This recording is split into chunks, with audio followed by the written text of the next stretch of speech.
Estuve recientemente en la presentación del índice de paz, un índice bien interesante por varios sentidos. El primero es porque, bueno, se ha hecho de forma sistemática, en el caso de, miden a todos los países, esta es una peculiaridad, el índice mide a todos los países del mundo, pero al mismo tiempo se ha tratado de reproducir un índice para el caso de México en específico, tomando como unidad analítica a las entidades federativas.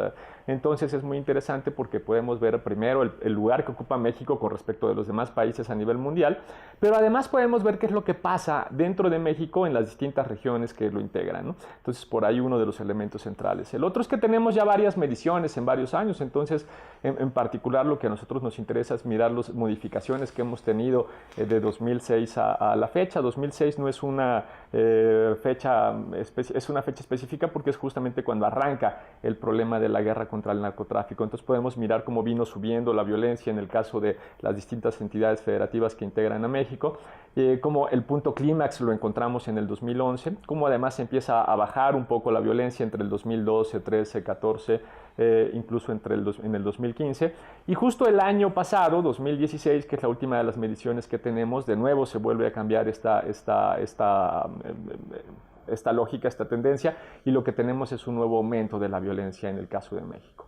La otra cosa que me parece muy interesante de recuperar en el caso del índice es que miden dos tipos de paz distintas, ¿no? Algo que ellos llaman paz positiva y la paz negativa. La paz negativa se refiere a la violencia. Básicamente lo que están mirando es la violencia, la miran a partir de los homicidios, la miran a partir de los delitos cometidos con armas de fuego, de los delitos violentos, de las personas que se encuentran siendo privadas de la libertad porque no han sido directamente sentenciadas. Entonces ahí podemos mirar justamente lo que ellos identifican como paz positiva. Como paz negativa. Pero la paz positiva, y esta es la cosa más interesante, son las capacidades estatales que tenemos para mantener la paz en el mediano y en el largo plazo.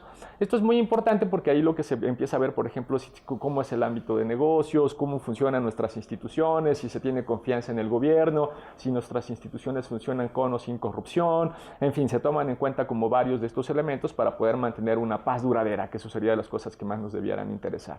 Y en esos dos índices en particular, México ocupa lugares muy distintos, mientras que en el de la paz positiva, es decir, en el de las capacidades que efectivamente tenemos, estamos en el lugar 65 de los países medidos, que son un poco más de 170. En la paz negativa, en la violencia, en el nivel de violencia que efectivamente hay, ocupamos el lugar número 140. Entonces, este es otro de los principales datos que tendríamos que considerar en esta última medición, porque lo que nos está diciendo es que México tiene muchas más capacidades de las que efectivamente está logrando utilizar, ¿no? Estamos lejos, muy lejos de obtener los resultados de violencia que México necesitaría.